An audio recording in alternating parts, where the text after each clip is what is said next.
So next thing to look at would be like how do we implement user tweets? Right? How do we store stuff in the data store? So NoSQL schemaless data storage compared to SQL storage, right? Schema-oriented data storage. I don't know if we've talked about this, and we've sort of gotten off the path of presentations, just going straight to the code. So let me see, where is school? Fall 2015, Golang. And tell me if this looks familiar.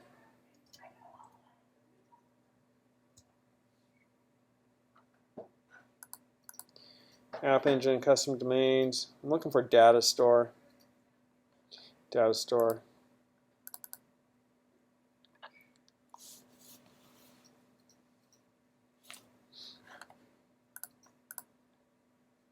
Does this look familiar? NoSQL. This. Schemaless. NoSQL versus SQL. That rings bells. You guys feel pretty good with that? So the best way to see it, like that's the theory. Best way to see it is just in action. Well, I guess I can leave it there. So 36, user tweets. And change directories.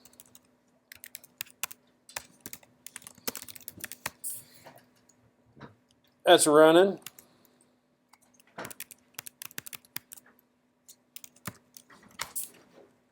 So there we go. And I can look here when I'm developing with App Engine. I can look at 8,000. And it'll show me sort of a whole bunch of stuff. I have a data viewer. And here I can see my different kinds. And in each kind there are entities. Right? And so I have my users. And I have to list entities after I choose that. So I have Cowboy, Cowkid, Nobody, Patrick, and Somebody. And the password's encrypted. So whenever you store a password, you want to encrypt the password. We should probably take a look at that too.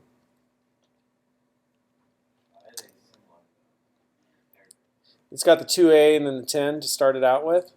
That's just part of the encryption algorithm. So it's maybe telling, I think there's some reason for that. Like we use this version of the algorithm to do the encryption. So if they change the version, you could always go back and know, okay, which version do I have to use for this person? They have an older, they is encrypted with an older version. I think that's probably what it does. Maybe not. I often just make things up because people don't know what I'm talking about. We both don't know, so I can just make it up and people are like, okay. So there's entity users, and then we have tweets. And we look at the tweets. In tweets, we're storing, a message, the time, and the username. This is data redundancy, putting in the username. And but it's easier than just like how can I once I figured out easier and quicker. Just deleting some of those yos. There we go. It's easier and quicker to do this, as opposed to, okay, I got these, now I want the username, and I got to go back and do another query to pull the username out for each post. Right? Just give me the username and the tweet at the same time. And so that's like goes against the principles of SQL schema databases, where you want to have normalized databases, and you never have hardly ever have data redundancy, because then if you have, if the person changes their username, we might be screwed. Right? If they change their username, we have to go through and update all their posts. But that's something we could run off hours when the server's slow as a batch, right? But then it might be their older posts would be showing the old username. It's like a lot to think through when you put something like this together. But anyhow, that's the way I implemented it here. And you can see that this is a parent. This has a parent, so that tweet right there, this tweet, right, whatever, any tweet has a parent, and the username is Cowboy, the parent who tweeted that. And so that's the thing when you look at App Engine. And you have data storage, and then data store and overview. And you look down here, and they have this deal here. So, you know, entities in the data store can have descendants, right?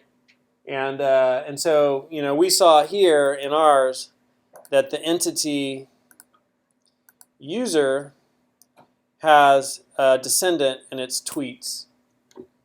And so when you want to find the tweets from a certain user, you can use what's known as an ancestor query. So it's basically all you're doing is saying, hey, give me all of Todd's tweets, right? The tweets that come from Todd. Todd's one entity, and then when we created tweets, we said those are going to be a descendant. So we could always look back up and see who's their ancestor. And basically it's just like saying, give me all of Todd's tweets. So let's see how we do that. And here I have a page tweets.go.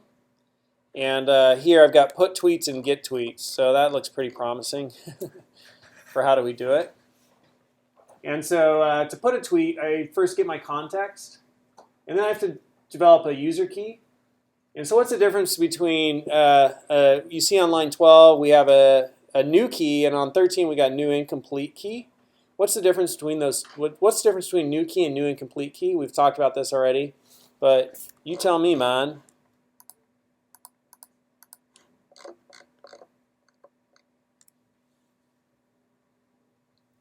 So a new key, right, is a complete key. Nothing else needs to be done.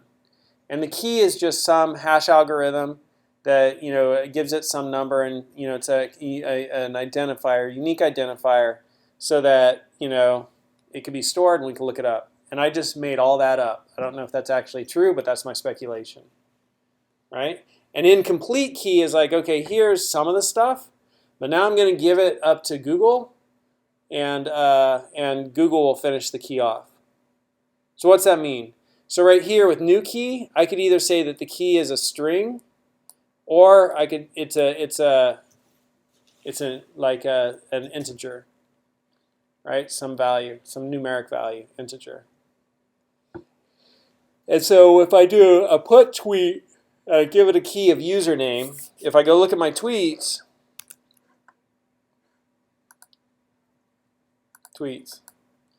and I look at my key of username,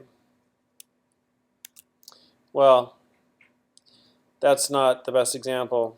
So the better example would be when we create a user. API check username, create user. When we create a user, context, hash pass, data store new key. So it's a complete key, it's not incomplete. Not incomplete, it's just a key. And the key is going to be username. And you'll see what the difference here is in a second. And then data store put this key and this data. We're putting that data. And it knows, because part of the key is what entity do I belong to, right? It knows that I go into the user's entity, right? And so I get the key, and then I do a put, and I give it the key and the data. And when I look at how is that stored in users, the key name is right here. It's just their username. So that's the key name right there. And then I also have this crazy number over here. And that's that hash thing I was talking about. Like, that's obviously some crazy hash.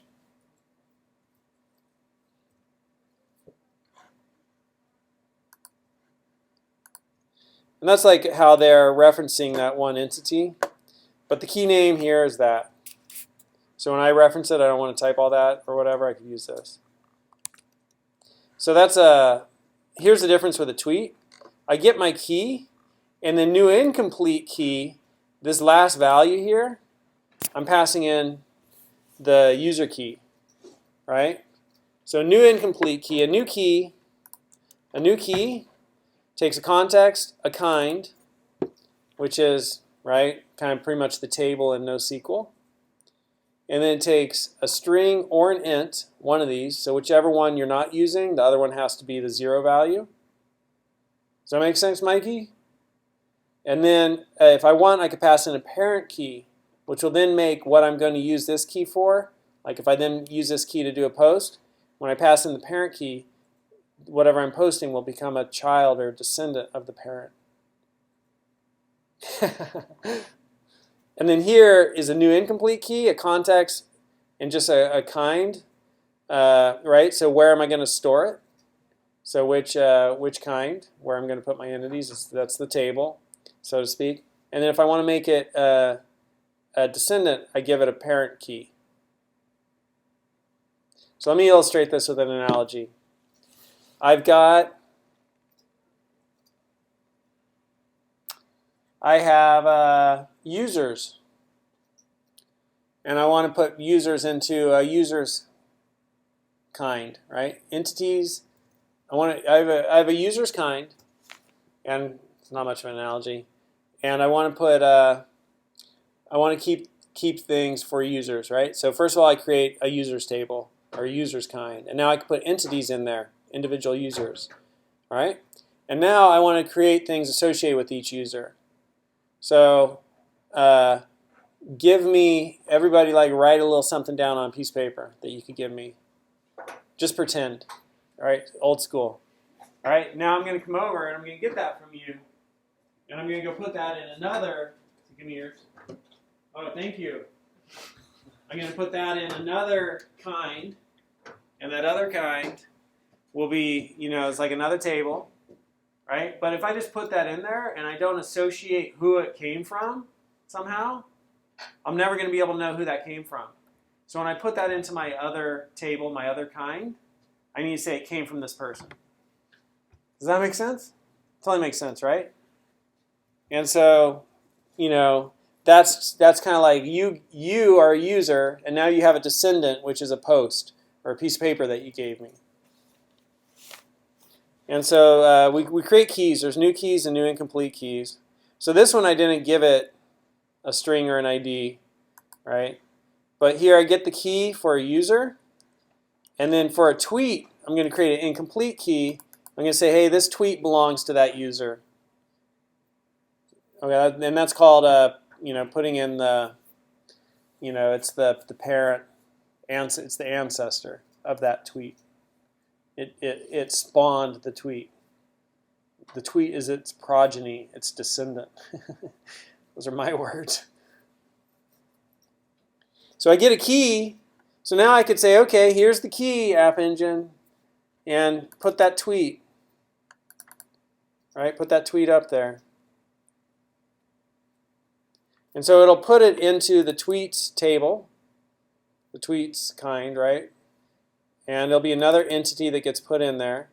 And it knows that, this is it has an ancestor, and the ancestor is from users, and it's this user.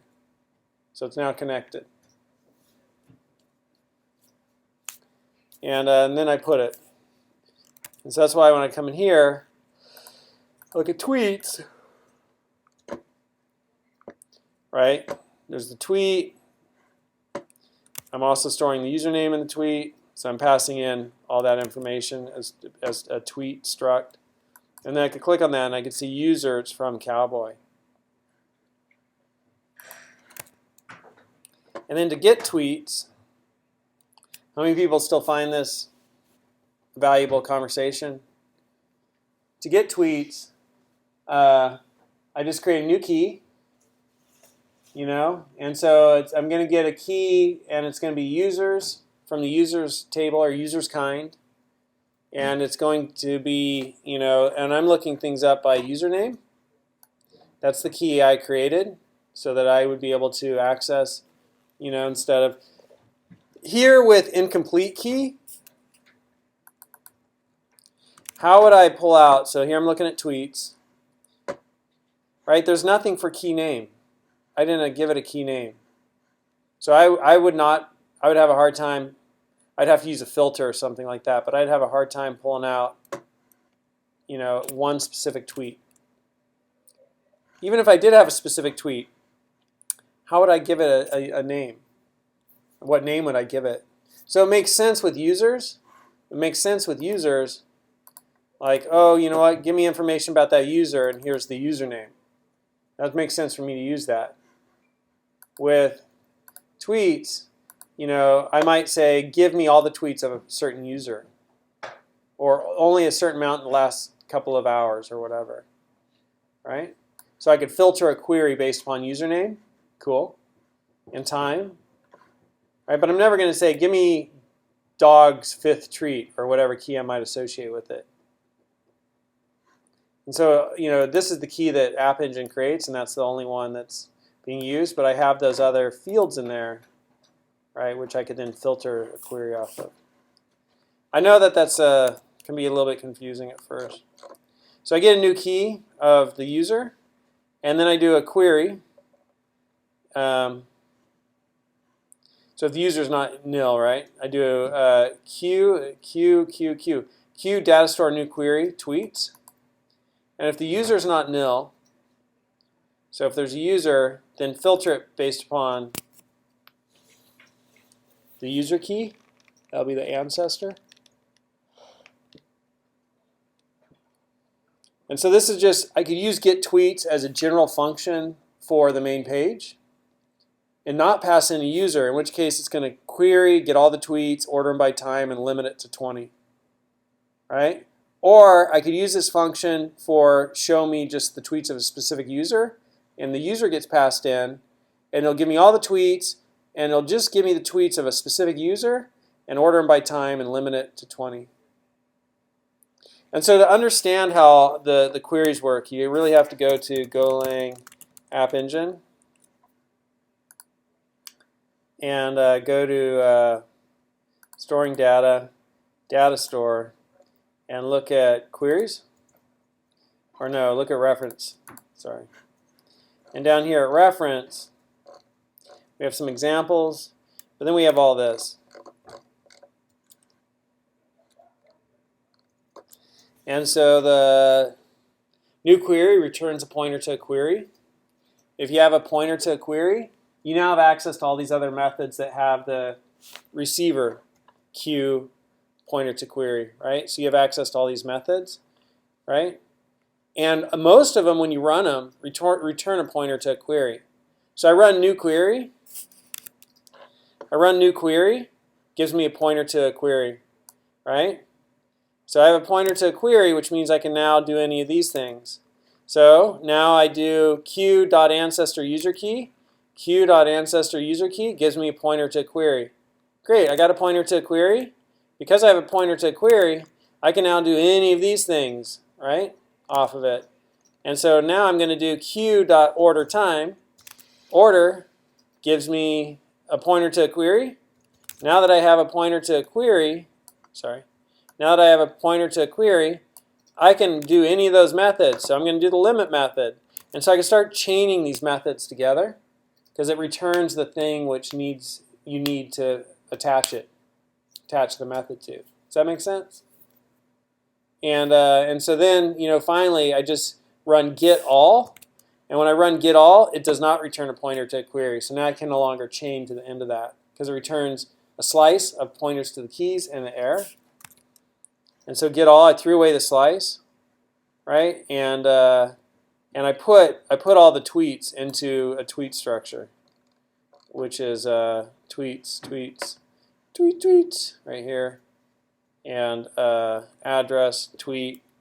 No, that's not it. It's right here. Tweets is a slice of tweet. And that's this. So it's really kind of confusing when you're learning programming and you look at all this stuff because you don't know what's coming from the standard library. You don't know what's coming from App Engine. You don't know what's coming from stuff I wrote and I just called it that, right? And the best thing that you can learn is like, how do I actually read this stuff and work with it?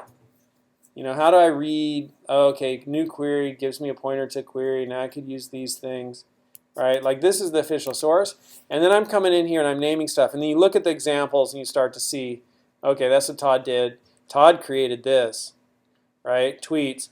And get all takes, right? There we go. Get all takes, this is how you use get all. It takes a context and then the address where you have a slice of something, some data structure. What's the data structure?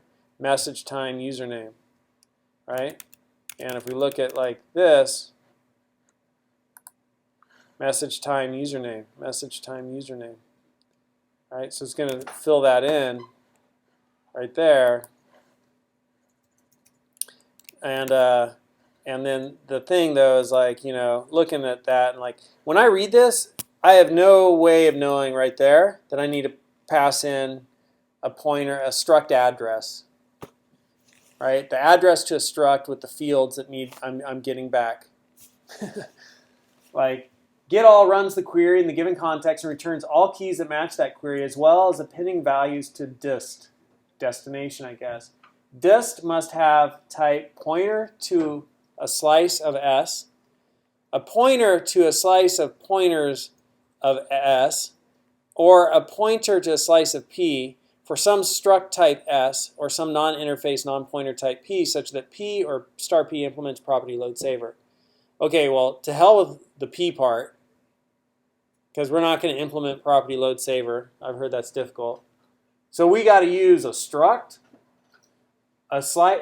We have to use a struct to receive stuff, and it needs to be a slice that stores those structs, and we have to give it the address, right? Or I need to give the address of a slice that stores the addresses of structs. And so that's, you know, so when I first read that, I was like, I don't know what the hell that means.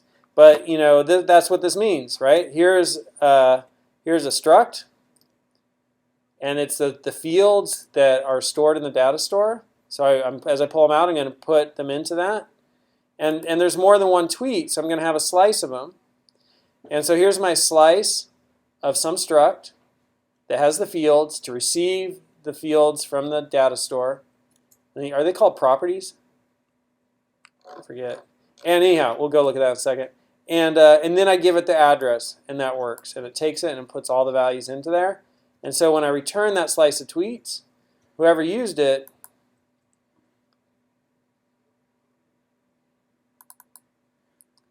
right? So 42 and 44.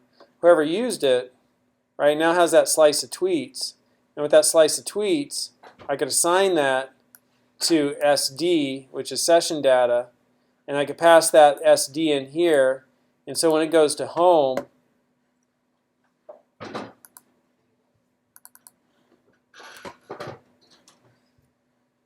I could range over my tweets.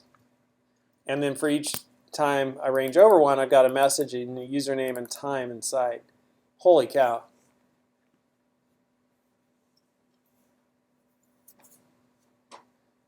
How many people that you got something helpful out of class today? Cool. How many people you got something helpful out of that little last bit about data store and new key, new incomplete key, and post and all that? Mikey, Ruben, a little bit. Do you have any questions about it? Like what confused you?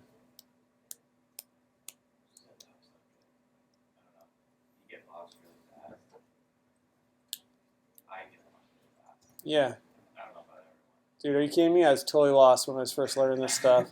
And the person who was teaching to me was like looking at me like, are you an idiot? What's wrong with you?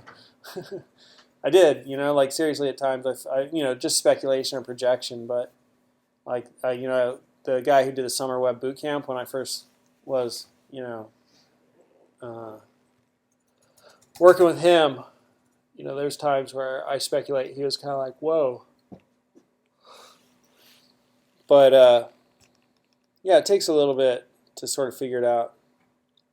The best thing is to work with it. So this is what I want you to do this weekend. We haven't had an assignment in a bit. Let's create one.